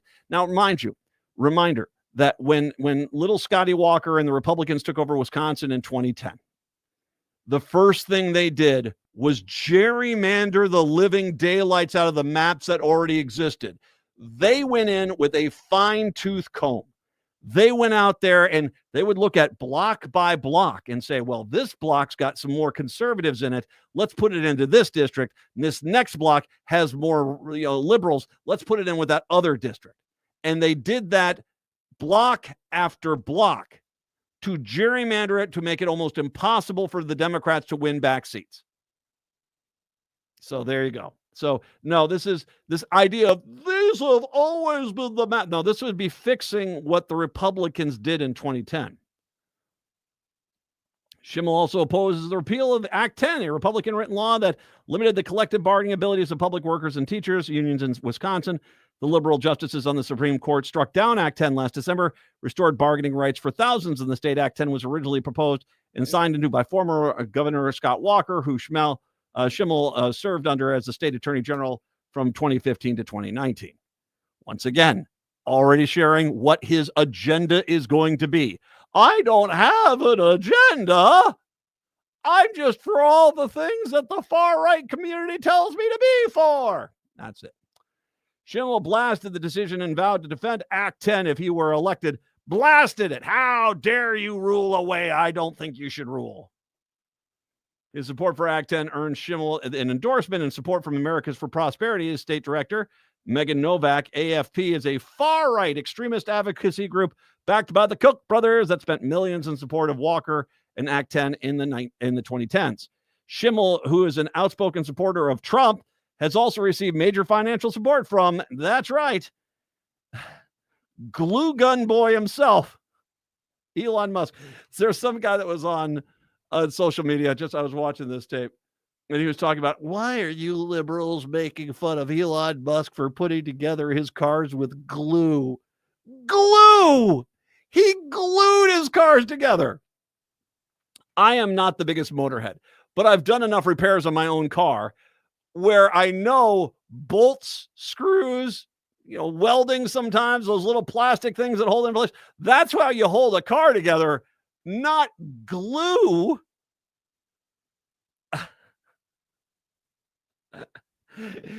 How dare you suggest this is a quality built machine put together by glue? Have you ever used a kid's glue stick on construction paper? 3 weeks later, the thing's popping off. Glue. That's Elon Musk. Schimmel, the Wisconsin GOP, have attacked liberal opponent Susan Crawford for accepting donations from out-of-state billionaires, despite Musk-aligned groups spending north of $12 million for Schimmel's campaign.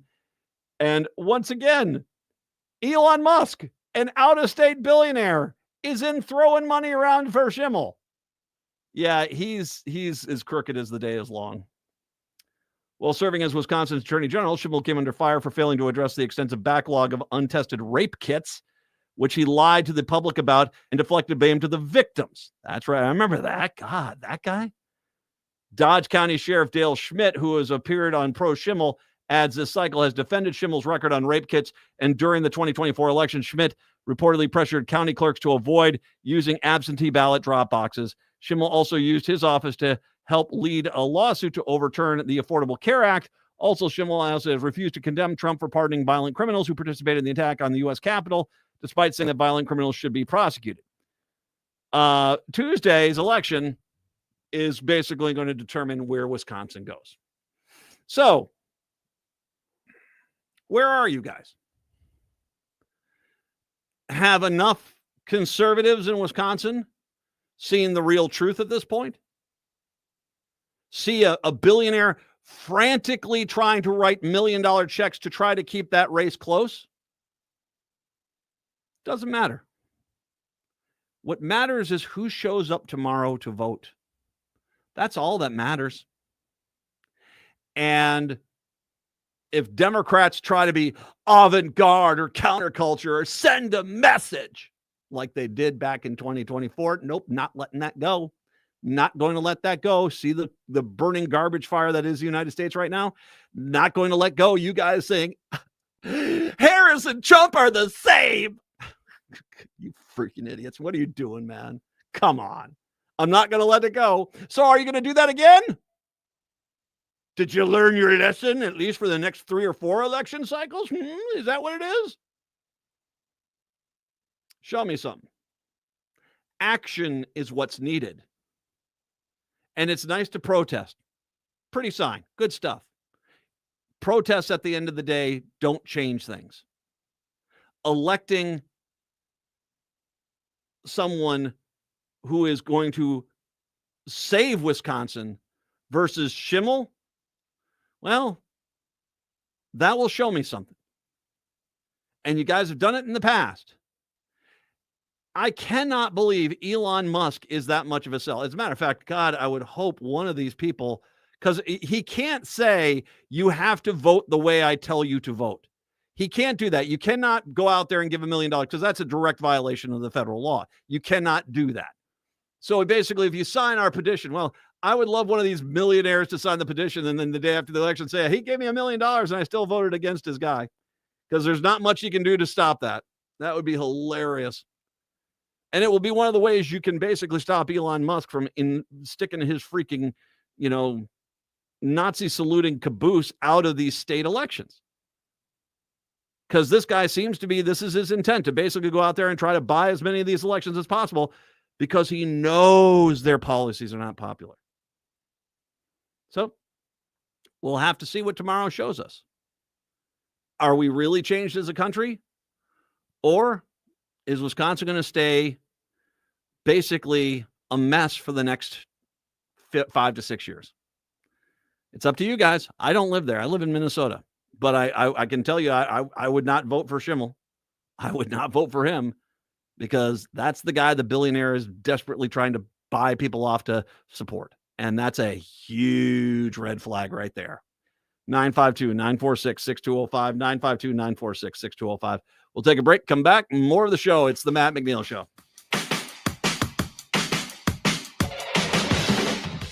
Hi, this is Ken Hageland, host of Living Healthy and Aging Well, inviting you to listen to our live call-in talk show airing every Saturday from noon to 1, where we talk about your health and your life and provide insights you need to know to live and age well. Each week, we talk with guests who provide answers to important questions regarding healthcare, elder care, end-of-life care, and self-care for caregivers, and help you and your loved ones plan for the future and enjoy your highest quality of life today. Please join us every Saturday from noon to 1 on AM 950 for Living Healthy and Aging Well.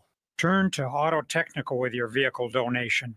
Even though Auto Technical is a small nonprofit, we have helped more families with transportation than any organization in Minnesota. Since '94, we have reconditioned donated vehicles so they have a higher tax benefit. Call Richard at 612-919-5526, 612-919-5526, or autotech.org.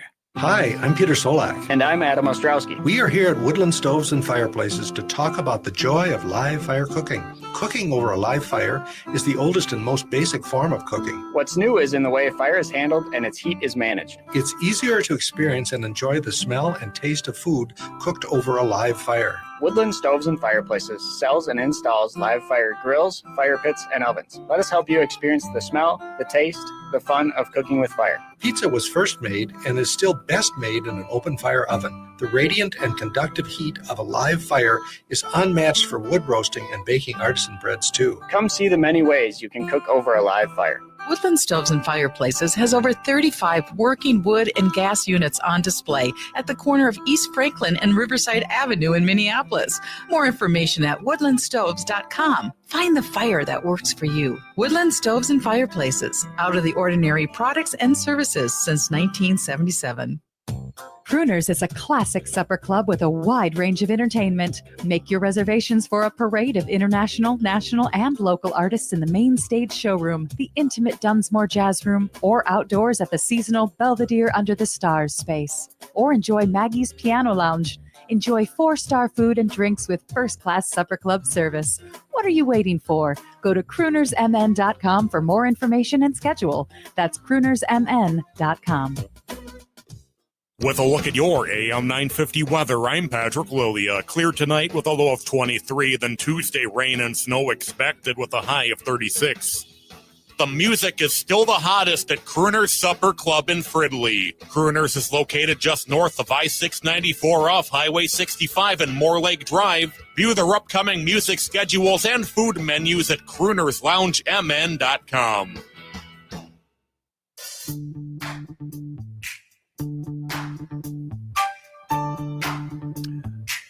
It is the Matt McNeil Show. 952-946-6205. 952-946-6205.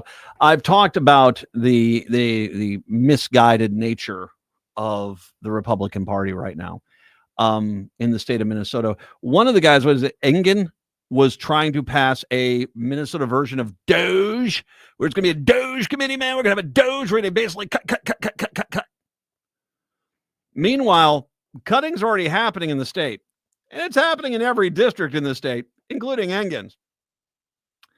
But he doesn't want to focus on that. They want to focus on stuff like transgender athlete bans, even though there is not a single transgender K through 12 athlete in the state of Minnesota. They want to ban that because they feel as if that's a threat. That's a threat. I mean, there's no transgender athletes. I mean, you might as well be starting to write, the Unicorn Freedom Act, because there's no unicorns either.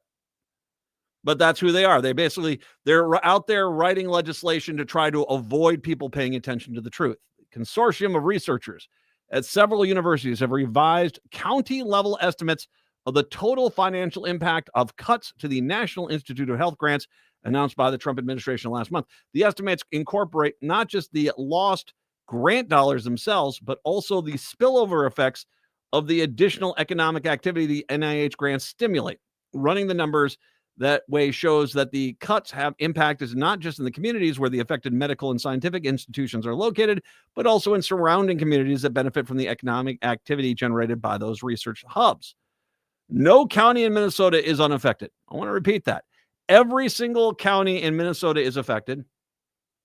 According to the researchers' estimates, Minnesota as a whole will see a $355 million decrease in economic activity, causing the loss of more than 1,400 jobs. So once again, this is on top of the other cuts. This is just a loss of $355 million in economic activity along with those cuts. Hennepin and Olmsted counties, home of the University of Minnesota and Mayo Clinic, respectively, account for more than $200 million of the Minnesota's losses, but every county in the state will see economic losses due to these cuts. Not a single Republican cares. Not a single Republican's out there. We need to do something immediately about this to make sure these communities are not impacted. Nope. They could care less. They've got leprechauns they want to, take rights away from, or they're basically trying to get, to pardon Jason Voorhees or something like that. I don't know what they're trying to do. It doesn't make a lot of sense what the Republicans are trying to do. Because right now in every county in the state, every one of their districts, people that were getting food assistance are not getting that anymore. Social Security offices have become much more harder to contact. You got healthcare getting wiped away for large swaths of their communities, and they could care less. They could care less. They're out there arguing for, rights for Yeti, Minnesota Department of Health announced last week that the Trump administration is unilaterally rescinding $226 million in federal grants related to the COVID-19 epidemic. This is on top of the National Institute of Health money. The termination is effective immediately impacts ongoing work and contracts. Health Commissioner Brooke Cunningham said in a statement, the action was sudden and unexpected. The cuts amount to 25% of the Minnesota Department of Health's current budget. 25%. According to Kara Levin, they're likely to result in the layoffs of around 200 employees. The actions are part of a broader nationwide effort to eliminate $11 billion in spending by the U.S. Department of Health and Human Services. Among the programs affected, COVID-19 testing and vaccination efforts, research to improve vaccine effectiveness and respond to future pandemics, and efforts to develop treatments for other types of viruses with pandemic potential. Minnesota recently scored poorly on the national ranking of national emergency preparedness for health.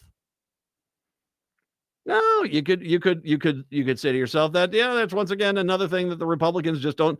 They're concerned with mythical problems that don't make any sense, that are not real. And yet this is going on out there. It's not just here. Trust me. Republicans in every state are outright ignoring the crisis that's unfolding at the hands of Trump in their own communities.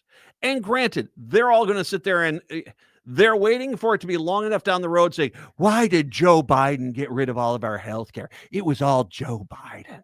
No, it wasn't. And that's what they're hoping. They're hoping that they can convince people that the pain and suffering they have caused is not on them. Some North Dakota health agencies are trying to adjust to the sudden loss of federal funding.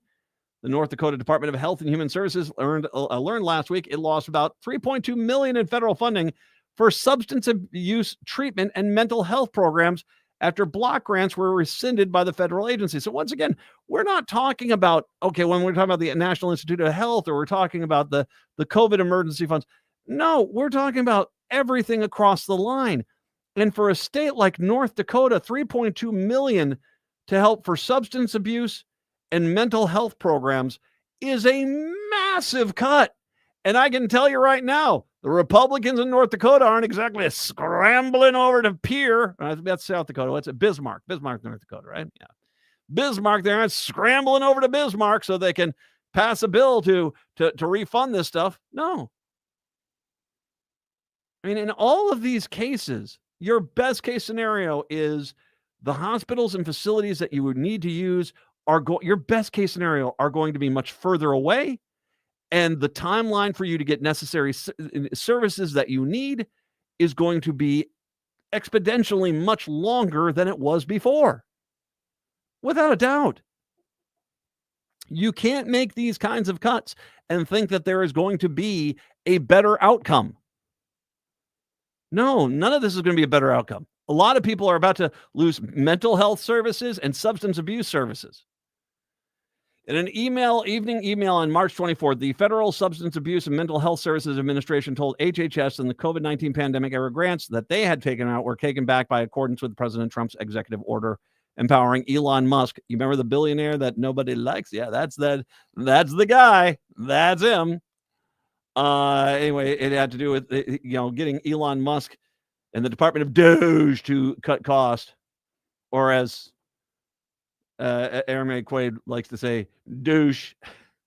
If you pronounce it like you're saying douche, it is much funnier, especially watch Republicans around that because of the Department of Douche. I'm just saying douche. I'm saying douche. That's all I'm saying is douche. It's your department, guys.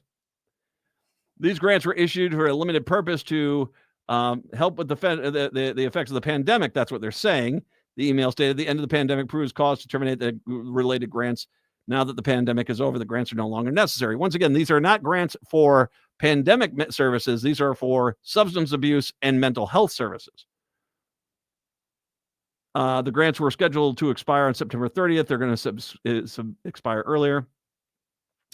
Pam Sagnis, Executive Director of the Behavioral Health Division for the Department of Health and Human Services, said in 2021, the department received 5 block grants to target substance abuse prevention, treatment, and mental health programming totaling $9.5 million. The funding for these grants came from the Coronavirus Preparedness and Response Supplemental Appropriation Act and the American Rescue Plan Act of 2021.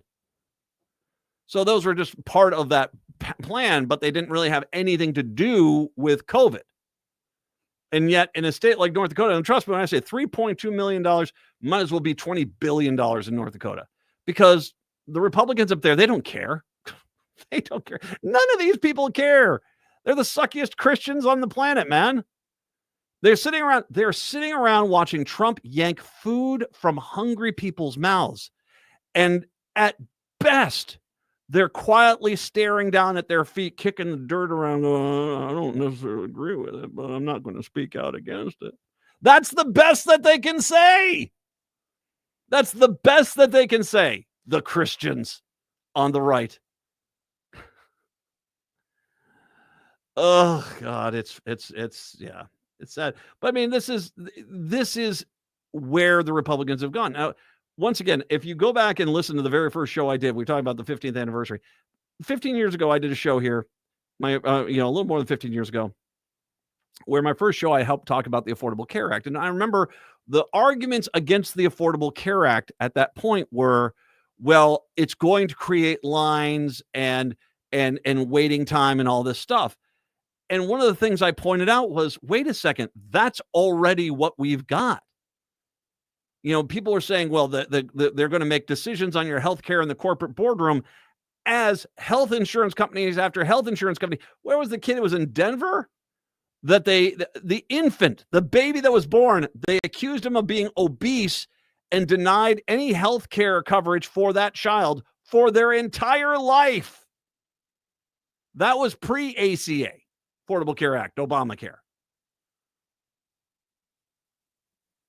You guys sat there and said, oh, we're against this because it's going to create lines and get worse service. Now you guys are the poster child of medical policy that is going to create massive lines and much worse service, let alone having to drive across, even if that service even provided. I mean, I live in the Twin Cities. I mean, if you're in rural Minnesota, you're all going to be coming down here, or Sioux Falls or Fargo. If even Fargo and Sioux Falls have that service, maybe Duluth, more than likely you're going to have to come to either Rochester or the Twin Cities to get most of your medical stuff done. Period. Courtesy of Republicans. And yeah, there's going to be waiting lists because all of a sudden they're not offering these services in anywhere else. There you go. You know, and it is the hypocrisy of the right. The right sits out there and says, George Soros is trying to buy the elections. As their boy, Elon, trumps around Wisconsin, offering $1 million to people to support the Republicans.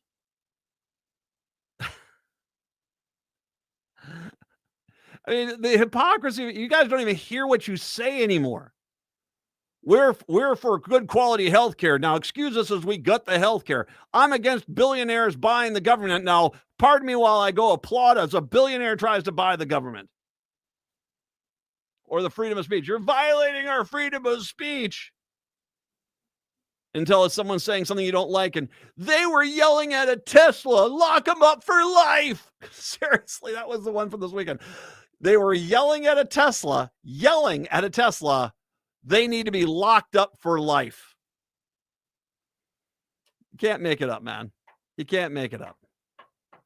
So good luck. All your Republican districts out there where you have these Republicans are out there talking about their, we're going to recognize the corporate business rights of aliens in a UFO.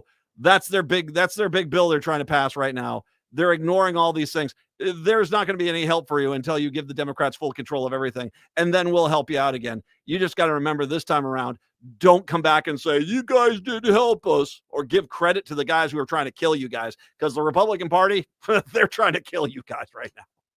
They are trying to kill you guys because they don't care. They do not care. 952-946-6205. 952-946-6205. Take a break. Come back. One more segment when we do return. It is the Matt McNeil Show on your Monday.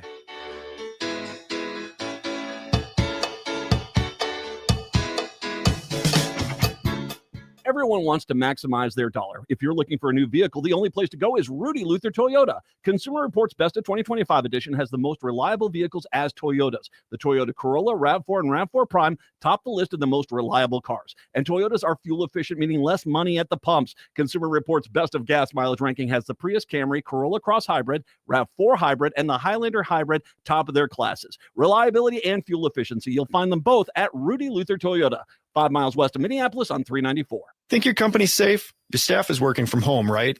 As I speak, cyber criminals are mounting attacks across the country. Remember, when we're weakest, cyber criminals attack. Hi, Mark Sommerfeld from Rymark. The Rymark team is guiding our clients through these difficult times. In fact, demand has been so high, we created an easy-to-follow guide. It's yours free. Download our 5 steps to securely work from home now at rymarkit.com or call 651-328-8900 for a no-cost how-to discussion. Would you let animals pick your insurance? Do you really need to experience mayhem to get the best rates? Or how about a celebrity quarterback or fake university saving you money? There's a lot of marketing stunts when it comes to insurance, but what you really need is someone looking out for you.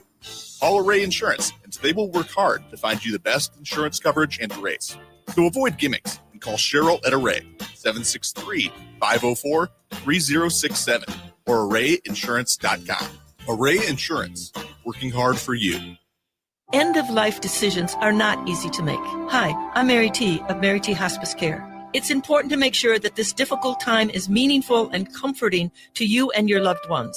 Our hospice team provides an individualized program of physical, emotional, spiritual, and practical care so your loved one is comfortable and not in pain. At Mary T. Hospice, we understand that choosing the right hospice care provider can be overwhelming, but we're here to assist you. Learn more today at marytinc.com. AM 950, the progressive voice of Minnesota. It is the Matt McNeil Show. I got to share something funny with you here. In case, and this is, I saw this last week, and I had one or two other stories I could have gotten to here, but I find this to be somewhat hilarious because it does show me, there are consequences. If you got a little bit of what I'd like to call a little more integrity, there are consequences for your actions, for people's actions if they are bad. Case in point, Wayne Gretzky, the great one, the hockey player that played for the NHL and a supposed Canadian hero. Now, I won't point out that in Edmonton, where the guy made his name, somebody actually put some excrement on the statue outside of the arena that he was there. Now, you'd say to yourself, wait a second, Canadians are against Wayne Gretzky? That's because Wayne Gretzky has one BFF who he has yet to really condemn. And you guessed it. The U.S., as U.S. President Trump pushes forward his sanity dubious and urge to punish almost Stalin-esque, Canadians reject him in even greater numbers. This is coming from the Toronto Star, by the way. Canada is our nation and will remain so, which brings us to a new phase of Canada life. Who has let us down? We don't like Trump, and we don't like Trump adjacency. When we see it, we speak up. Wayne Gretzky was always Trump adjacent. His silence about his many bumps with Trump, from repeatedly visiting Mar-a-Lago to attending the inauguration, spoke volumes, but his thumbs up to the American team as he attended Canada's final game in the Four Nations tournament was the closing shock. Gretzky was born in Canada. Canada made him, then Canada made him rich, famous and beloved, but America made him ultra rich. He lives in Florida now, and we are a memory. This is once again the Canadian Toronto Star talking about this. Trump didn't make it worse by defending Gretzky.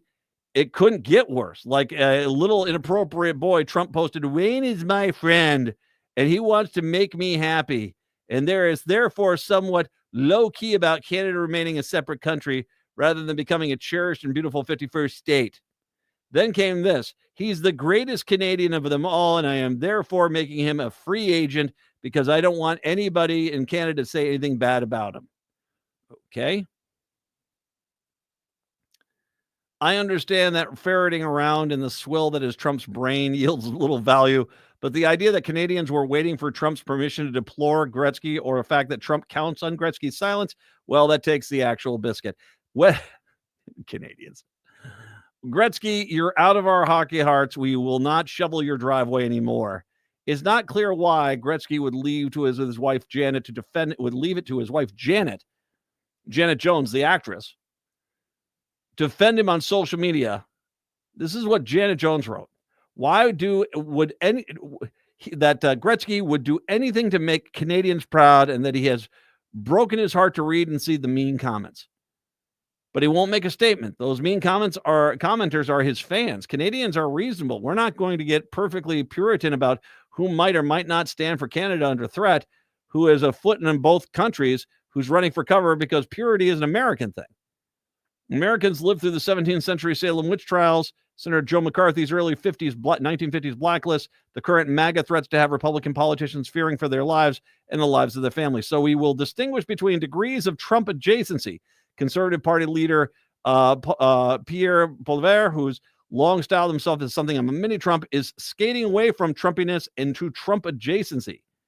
But maybe not. His recent red-tinted attack ads implying that the Liberal Party leadership candidate seem Trumpish. They misunderstand the crisis. Canadians are rating candidates in large part on their ability to deal face-to-face with Trump, not personal attacks. I will no longer knowingly buy U.S. products, which means there are many imported cauliflowers and double-sided rug tape that will not grace my home for years to come. Perhaps when this is personality trade issues, when 25% tariff hits U.S.-Canada, allegedly next week, Canada's economic survival is what matters. In the same way, Americans will slowly grasp their huge mistake. Trump is hanging out with a bad crowd. Canada has friends, and Canada has friends within itself. Political parties disagree, but I hope they do not hate each other and will hold the steady through the upcoming elections. Needless to say, Canada is not happy with Wayne Gretzky. And considering Ovechkin is over in Washington right now, and he's likely going to break Gretzky's scoring record this season, it's going to be interesting to see where he goes, because once again, it's nothing kind of – the guy's a despot. The guy's a tyrant, and you snuggling up to him, that doesn't help your image at all, Wayne. Native Roots Radio is up next. Have a good one. We're back tomorrow. Until then, see ya. Hi, I'm Bruce Cloppley, a college political